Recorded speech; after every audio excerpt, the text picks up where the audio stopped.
Hello, it's story time. Welcome back to the story corner. Thanks for stopping by. Here's the little Caden cutie. He's been so sick.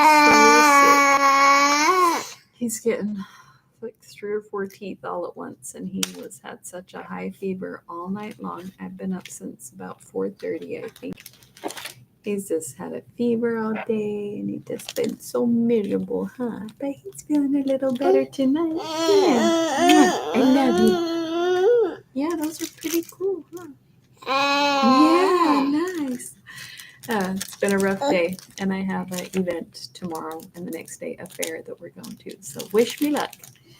Anyway, we had a really, really long, really stressful day. Multiple issues. The guy who all of our stuff is sitting in the storage unit 2,000 miles away, and the guy that bought our restaurant, our stuff is in storage there, and he sold it. And the guy that bought it said, "Come get your stuff." And we're like, "Okay, sorry, we'll try to figure it out." And then he texted us, Charles, last night. He texts us 3 weeks ago and says, "Hey, I bought this place and I need the storage unit." We're like, "Okay, we'll figure it out." And he texted him last night and said, "If you don't come get your stuff tomorrow, I'm going to get rid of it and throw it away." So we're like scrambling, trying to, we were already figuring it out with the moving company and everything, but now we're like, anyway, so yeah, hopefully he didn't throw all our stuff away. We did talk to him, and he's like, "It's got to be out of here by Monday." We're like, "We can't possibly get it before Friday." And he's like, "Well, that's not good enough." And we're like, "We're 2,200 miles away, and the moving company takes weeks to schedule. Like, you can't just call the moving company and have them show up tomorrow." And he's like, "Well, you've had 3 weeks." And he's like, "We've been working on it for 3 weeks." Anyway, it was a big old thing. So dang stressful. And then my boss had emergency stuff he needed me to do. So, it's been one of those days. So I was just, look at me, I'm such a mess. I'm so tired. It's been such a long day, and I was like, I can't make dinner. I'm in the middle of 50 things, and the baby's so sad, and I can't even put him down. Charles was like, "Finish what you're doing and let's go. We're getting in the car, we're leaving, everybody's going, we're gonna get out of the house." Everybody's just so stressed. And so we went and got some Panda, went for a little drive and got some fresh air, and Caden feels way better. He just needed fresh air, huh, baby? Anyway, so here we are. Now, I don't know how much is left of this, but I could just finish Evelina tonight, which, maybe not. No, it's quite a bit. Well, maybe. But, well, we'll get started. Because if I finished it tonight, then we'd be ready to start Anne of Green Gables, which would be fun. I love this book. I know probably a lot of other people don't love it as much as I do. It's kind of hard to understand and it's long, but it's so cute to me. I just love this story. Anyway, we'll just get started. We'll jump right in. Evelina in continuation, Clifton, October 12th. This morning early I received the following letter from Sir Clement Willoughby. To Miss Anville. I have this moment received intelligence that preparations are actually making for your marriage with Lord Orville. Imagine not that I write with the imbecile idea of rendering those preparations abortive. No, I am not so mad. My sole view is to explain the motive of my conduct in a particular instance, and to obviate the accusation of treachery which may be laid to my charge. My unguarded behavior, when I last saw you, has probably already acquainted you that the letter I then saw you reading was written by myself. For your further satisfaction, let me have the honour of informing you that the letter you had designed for Lord Orville had fallen into my hands. However, I may have been... Oh, my goodness. Sorry. However, I may have been urged on by passion, the most violent that ever warmed the heart of man, I can by no means calmly submit to be stigmatized for an action seemingly so dishonorable, and it is for this reason that I trouble you with my justification. Lord Orville, the happy Orville, whom you are so ready to bless, had made me believe he loved you not, nay, that he held you in contempt. Such were my thoughts of his sentiments of you, When I got possession of the letter you meant to send him, I pretend not to vindicate either the means I used to obtain it or the action of breaking the seal, but I was impelled by an impetuous curiosity to discover the terms upon which you wrote to him. The letter, however, was wholly unintelligible to me, and the perusal of it only added to my perplexity. A tame suspense was not born to I was not born to endure, and I determined to clear my doubts at all hazards and events. I answered it, therefore, in Orville's name. The views which I am now going to acknowledge must infallibly incur your displeasure, yet I scorn all palliation. Briefly, then, I concealed your letter to prevent a discovery of your capacity, and I wrote you an answer which I hoped would prevent your wishing for any other. I am well aware of everything which can be said upon this subject. Lord Orville will possibly think himself ill-used, but I am extremely indifferent as to his opinion. Nor do I now write by way of offering any apology to him, but merely to make known to yourself the reasons by which I have been governed. Caden, no, son. I intend to set off next week for the continent. Should his lordship have any commands for me in the meantime, I shall be glad to receive them. Oh, he wants to show. I say not this by way of defiance. I say not this by way of defiance. I should blush to be suspected of so doing through an indirect channel, but simply that, if you show him this letter, he may know I dare defend as well as excuse my conduct. Clement Willoughby. What a strange letter! How proud and how piqued does its writer appear! To what alternate meanness and rashness do the passions lead when reason and self-denial do not oppose them? Sir Clement is conscious he has acted dishonourably, yet the same unbridled vehemence which urged him to gratify a blamable curiosity will sooner prompt him to risk his life than confess his misconduct. The rudeness of his manner of writing to me springs from the same cause.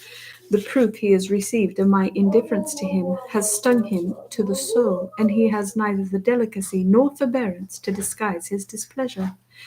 I determined not to show this letter to Lord Orville, and thought it most prudent to let Sir Clement know I should not. I therefore wrote the following note. To Sir Clement Willoughby. Sir, the letter you have been pleased to address to me is so little calculated to afford Lord Orville any satisfaction that you may depend upon my carefully keeping it from his sight. I will bear you no resentment for what is past, but I most earnestly entreat, nay, implore that you will not write again, while in your present frame of mind, by any channel, direct or indirect. I hope you will have much pleasure in your purposed expedition, and I beg leave to assure you of my good wishes. Not knowing by what name to sign, I was obliged to send it without any. The preparations which Sir Clement mentions go on just as if your consent were arrived. It is in vain that I expostulate. Sorry for all the noise. Hey, will you turn that light back on? So it's brighter. Thank you. It's dark over in this corner. Thank you. That's better. We have had this afternoon a most interesting conversation in which we have. It is in vain that I expostulate. Lord Orville says, should any objections be raised, all shall be given up, but that, as his hopes forbid him to expect any, he must proceed as if already assured of your concurrence. We have had this afternoon a most interesting conversation in which we have traced our sentiments of each other from our first acquaintance. I have made him confess how ill he thought of me upon my foolish giddiness at Mrs. Stanley's ball, but he flatters me with assurances that every succeeding time he saw me I appeared to something less and less disadvantage. When I expressed my amazement that he could honor with his choice a girl who seemed so infinitely, in every respect, beneath his alliance, he frankly owned that he had fully intended making more minute inquiries into my family and connections, and particularly concerning those people he saw me with at Marybone, before he acknowledged his prepossession in my favor, but the suddenness of my intended journey and the uncertainty of seeing me again put him quite off his guard, and divesting him of prudence, left him nothing but love. These were his words, and yet he has repeatedly assured me that that his partiality has known no bounds from the time of my residing at Clifton. Mr. Macartney has just been with me on an embassy from my father. He has sent me his kindest love and assurances of favour, and desired to know if I am happy in the prospect of changing my situation, and if there is anything I can name which he can do for me. And at the same time Mr. Macartney delivered to me a draught on my father's banker for £1,000, which he insisted that I should receive entirely for my own use, and expend in equipping myself properly for the new rank of life to which I seemed destined. That's probably like $10,000, like in today's money. I mean, I don't know, something like that. It's a lot. £1,000 was a lot of money. I am sure I need not say how much I was penetrated by this goodness. I wrote my thanks, and acknowledged frankly that if I could see him restored to tranquillity, my heart would be without a wish. Letter 21. Evelina in continuation. Clifton, October 13th. So the next day. The time approaches now when I hope we shall meet, yet I cannot sleep. Great joy is as restless as sorrow, and therefore I will continue my journal.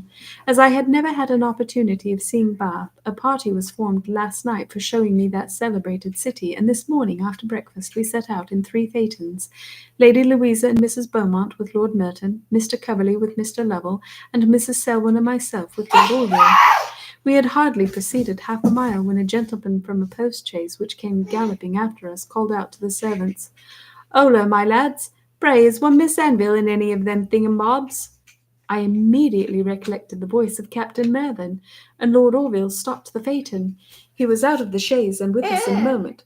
"So, Miss Anville," cried he, "how do you do? So I hear you Miss Belmont now. Pray, how does old Madame French do?" "Madame Duval," said I, "is, I believe, very well." "I hope she's in good case," said he, winking significantly, "and won't flinch at seeing service. She is laid by long enough to refit and be made tight. And pray, how does poor Monsieur Doleful do? Is he as lank-jawed as ever?"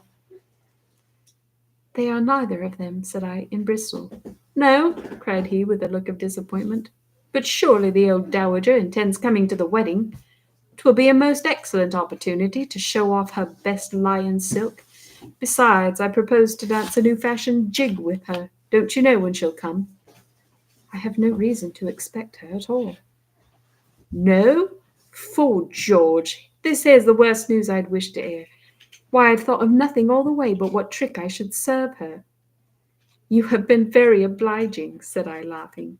"Oh, I promise you," cried he, "our Moll would never have wheedled me into this jaunt if I'd known she was not here.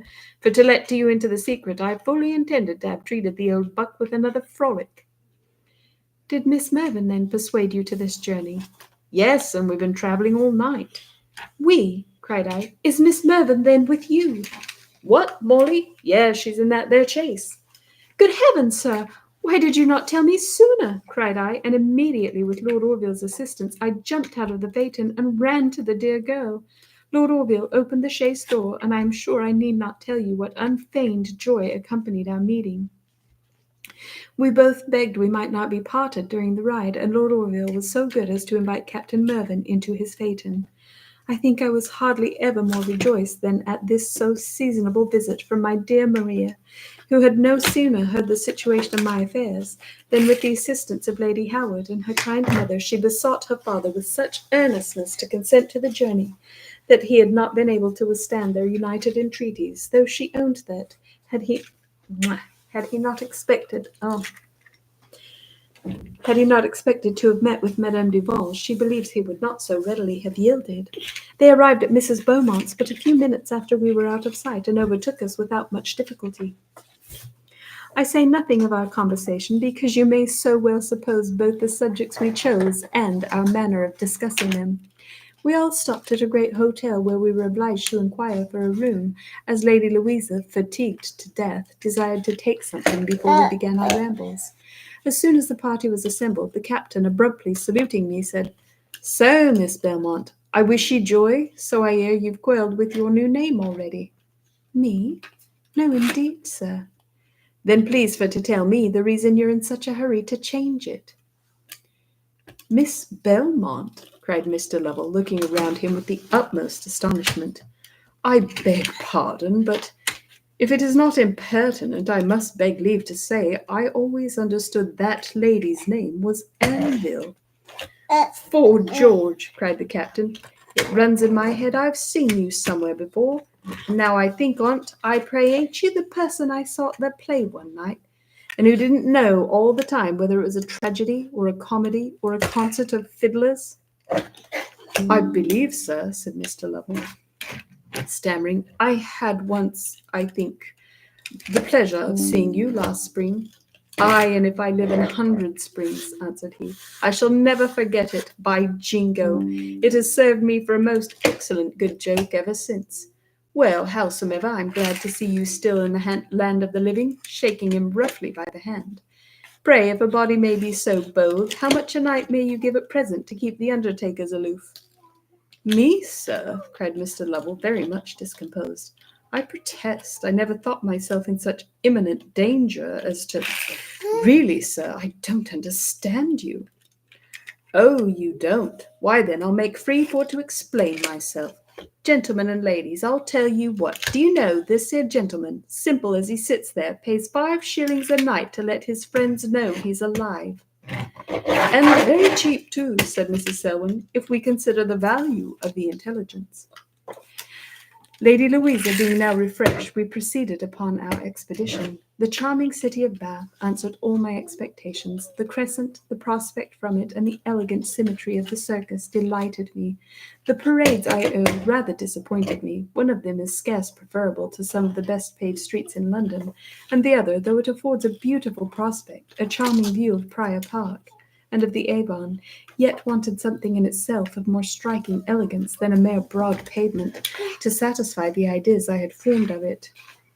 At the Pump Room I was amazed at the public exhibition of the ladies in the bath. It is true their heads are covered with bonnets, but the very idea of being seen in such a situation by whoever pleases to look is indelicate.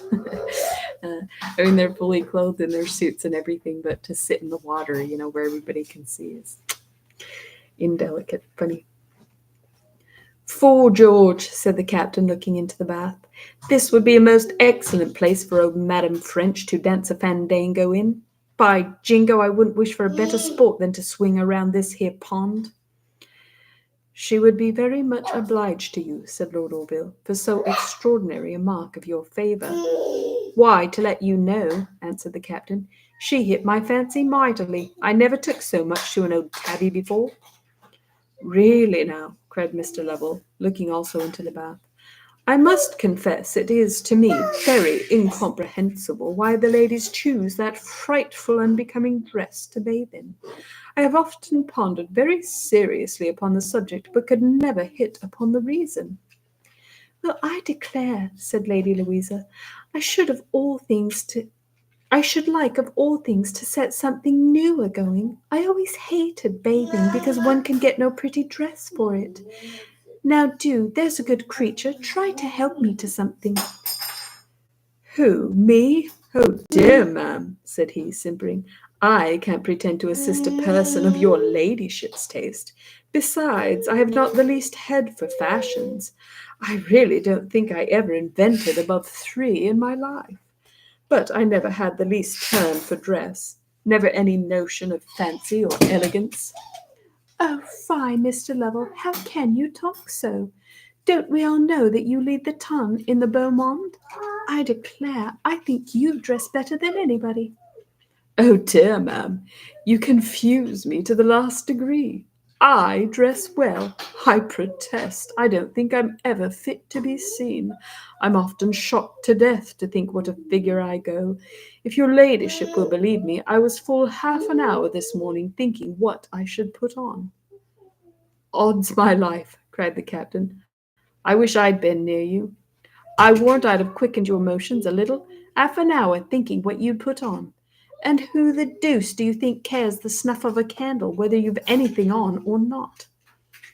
"Oh, pray, captain," cried Mrs. Selwyn, "don't be angry with the gentleman for thinking, whatever be the cause, for I assure you he makes no common practice of offending in that way." "Really, ma'am, you're prodigiously kind," said Mr. Lovell angrily. Pray now, said the captain, did you ever get a ducking in that there place yourself? A ducking, sir? Repeated Mr. Lovell. I protest, I think that's rather an odd term, but if you mean a bathing, it is an honour I have had many times. And pray, if a body be so bold, what you do with that frizzle frizz top of your own? Why, I'll lay you what you will. There is fat and grease enough on your crown to buoy you up if you ever to go in head downwards. And I don't know, cried Mrs. Selwyn, but that might be the easiest way, for I'm sure it would be the lightest. Oh, they're so mean. For the matter of that there, said the captain, you must make him a soldier before you can tell which is lightest, head or heels. Howsomever, I'd lay £10 to a shilling I could whisk him so dexterously over into the pool that he should light plump upon his foretop and turn round like a teetotum. Done, cried Lord Merton. I take your odds. Will you? Returned he. Why then, 'fore George, I'd do it as soon as say Jack Robinson. He faintly laughed Mr. Lovell as he moved abruptly from the window. Upon honour, this is pleasant enough, but I don't see what right anybody has to lay wagers about one without one's consent. There, Lovell, you are out, cried Mr. Coverley. Any man may lay what wager about you he will. Your consent is nothing to the purpose. He may lay that your nose is a sky blue, if he pleases. Ay, said Mrs. Selwyn, or that your mind is more adorned than your person, or any absurdity whatsoever.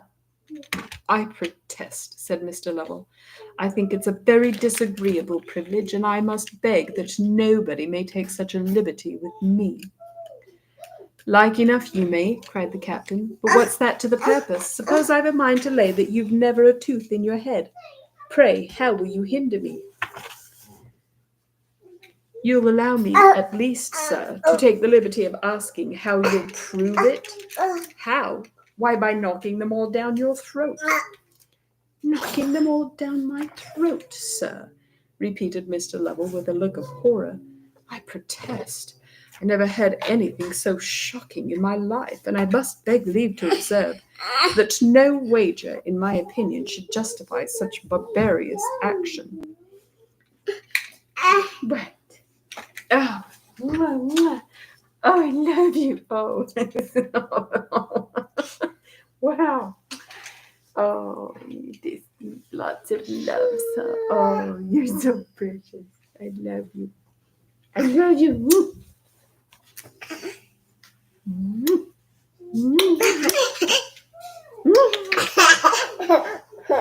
I love you so much.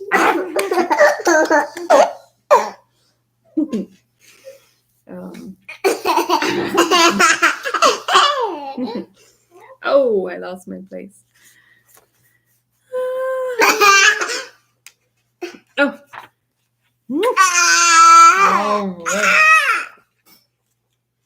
Oh, where are we? Oh, you want to give kisses? He's so sweet. Oh, where are we? Oh my goodness. I might. Oh. You. I lost my place. Yeah, you made me lose my place. Yeah, you made me lose my place. You made me lose my place. You did. That's okay though, because he's a sweetie baby.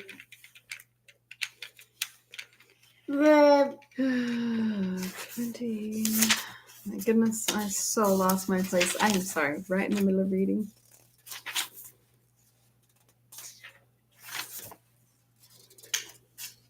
Oh, okay. Let me see.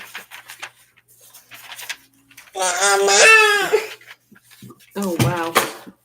I did not realize how much longer this chapter was. Oh. You know what? We're going to finish it tonight. It's almost done. Almost done. What did you drop? Is it your car? There it is. You know. I love you.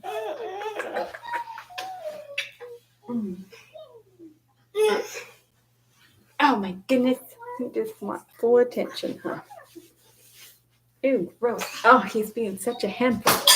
Look at this. Okay, Lisa, will you go get the drink? My drink. Which drink? The one in the red cup, the big drink. Oh, sorry. I look rough. I know. That's me. This is life. Did you get a hair on your finger? Not that one. The one in the red cup. Oh, I thought you said invisible cup. Knocking them all down my throat, sir, repeated Mr. Lovell with a look of horror. I protest I never heard anything so shocking in my life, and I must beg leave to observe that no wager, in my opinion, could justify such a barbarous action. Is this what you're talking about? No, the Coke. The great, big, huge red drink. The red. Oh! Yeah. But that was red too. Yeah, I realize that, but I want the big one. That's the Coke. Thank you, you're a sunshine. It's red though. Here Lord Orville interfered and hurried us to our carriages. We returned in the same order we came. Mrs. Beaumont invited all the party to dinner and has been so obliging as to beg Miss Mervyn may continue in her house during her stay. The captain will lodge at the Wells. The first half hour after our return was devoted to hearing Mr. Lovell's apologies for dining in his riding dress. Mrs. Beaumont then, addressing herself to Miss Mervyn and me, inquired how we liked Bath. I hope, said Mr. Lovell, the ladies do not call this seeing Bath. No? What should ail him? Cried the captain. Do you suppose they put their eyes in their pockets? Where's my drink? Oh. What? What? This? What is it you're trying to get?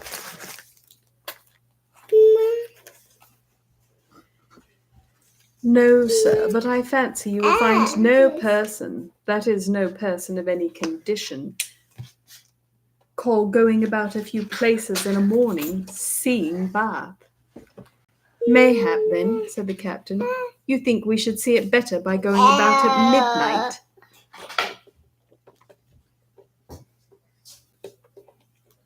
No, sir, no, said Mr. Lovell, with a supercilious smile.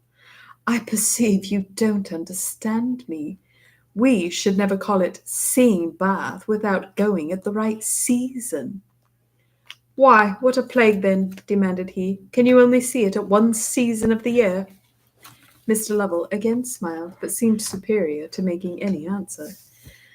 The Bath amusements, said Lord Orville, have a sameness in them which after a short time renders them rather insipid. But the greatest objection that can be made to the place is the encouragement it gives to gamesters. Why, I hope, my lord, you would not think of abolishing gaming, cried Lord Merton. 'Tis the very zest of life. Devil take me if I could live without it. I am sorry for it, said Lord Orville gravely, and looking at Lady Louisa. Your lordship is no judge of this subject, continued the other. But if once we could get you to a gaming table, you'd never be happy away from it. I hope, my lord, cried Lady Louisa, that nobody here ever occasions your quitting it. Your ladyship, said Lord Merton, recollecting himself, has power to make me quit anything. Except herself, said Mr. Coverley. Egad, my lord, I think I've helped you out there. You men of wit, Jack, answered his lordship, are always ready. For my part, I don't pretend to any talents that way. Really, my lord, asked the sarcastic Mrs. Selwyn. Well, that is a wonderful, considering success which will be so much in your power. Pray, ma'am, said Mr. Lovell to Lady Louisa, has your ladyship heard the news? News? What news? Why, the report circulating at the Wells concerning a certain person. Oh, Lord, no. Pray tell me, what is it? Oh, no, ma'am. I beg your ladyship will excuse me. 'Tis a profound secret, and I would not have mentioned it if I had not thought you knew it. Well, how can you be so monstrous? I declare now, you're a provoking creature. But come, I know you'll tell me. Won't you now? Your ladyship knows I am but too happy to obey you, but upon honour I can't speak a word if you won't all promise me the most inviolable secrecy. I wish you'd wait for that from me, said the captain, and I'll give you my word you'd be dumb for one while. Secrecy, quoth they. 'Fore George, I wonder you ain't ashamed to mention such a word when you talk of telling it to a woman. Though, for the matter of that, I'd as live to blab it to the whole sex at once as to go for to tell it to such a thing as you. Such a thing as me, sir, said Mr. Lovell, letting fall his knife and fork, and looking very important. I really have not the honour to understand your expression. It's all one for that, said the captain. You may have it explained whenever you like it. "'Pon honour, sir," returned Mr. Lovell, "I must take the liberty to tell you that I should be extremely offended, but that I suppose it to be some sea phrase, and therefore I'll let it pass without further notice." Lord Orville then, to change the discourse, asked Miss Mervyn if she should spend the ensuing winter in London. "No, to be sure," said the captain. "What should she for? She saw all that was to be seen before." "Is London, then," said Mr. Lovell, smiling at Lady Louisa, "only to be regarded as a sight? Why, pray, Mr. Wiseacre, how were you pleased for to regard it yourself? Answer me to that." "Oh, sir, my opinion I fancy you would hardly find intelligible. I don't understand sea phrases enough to define it to your comprehension. Don't let your ladyship think that the task— doesn't your ladyship think the task would be rather difficult?" "Oh, yes," cried Lady Louisa. "I declare I'd as soon teach my parrot to talk Welsh." "Ha, ha, ha! Admirable! 'Pon honour, your ladyship's quite in luck to-day. But that, indeed, your ladyship is every day, though, to be sure, it is but candid to acknowledge that the gentlemen of the ocean have a set of ideas, as well as a dialect, so opposed to ours, that it is by no means surprising they should regard London as a mere show, that may be seen by being looked at. Ha, ha, ha!" "Ah!" echoed Lady Louisa. "Well, I declare you are the drollest creature." "He! 'Pon honour, I can't help laughing at the conceit of seeing London in a few weeks." "And what a plague should hinder you?" cried the captain. "Do you want to spend a day in every street?" Here again Lady Louisa and Mr. Lovell interchanged smiles. "Why, I warrant you, if I had the showing of it, I'd haul you from St. James's to Wapping the very first morning." The smiles were now, with added contempt, repeated, which the captain observing looked very fiercely at Mr. Lovell and said, "Harkee, my spark, none of your grinning. 'Tis a lingo I don't understand, and if you give me any more of it, I shall go near to lend you a box of the ear." "I protest, sir," said Mr. Lovell, turning extremely pale, "I think it's taking a very particular liberty with a person to talk to one in such a style as this." "It's like you may," returned the captain, "but give a good gulp and I'll warrant you'll swallow it." Then calling for a glass of ale with a very provoking and significant nod, he drank to his easy digestion. Mr. Lovell made no answer, but looked extremely sullen, and soon after we left the gentlemen to themselves. I had then 2 letters delivered to me, one from Lady Howard and Mrs. Mervyn, which contained the kindest congratulations, and the other from Madame Duval, but not a word from you. To my no small surprise and concern, Madame Duval seems greatly rejoiced at my late intelligence. A violent cold, she says, prevents her coming to Bristol. The Branghtons, she tells me, are all well. Miss Polly is soon to be married to Mr. Brown, but Mr. Smith has changed his lodgings, which, she adds, has made the house extremely dull. However, that's not the worst news. Pardie, I wish it was, but I've been used— Oh,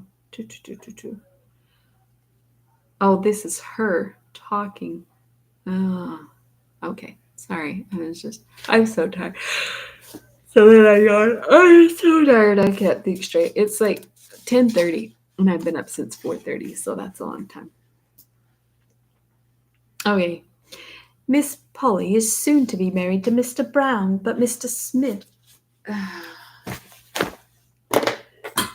I'm doing the wrong accent again. I don't even know how to talk. I can't even think of the voices. Madame Duval. This is Madame Duval, the French lady. Sorry. Miss Polly is soon to be. I can't even think. I'm sorry. I'm trying to do Madame Duval's voice, like her accent and stuff, and I cannot think straight. I'm so tired. We'll just keep reading.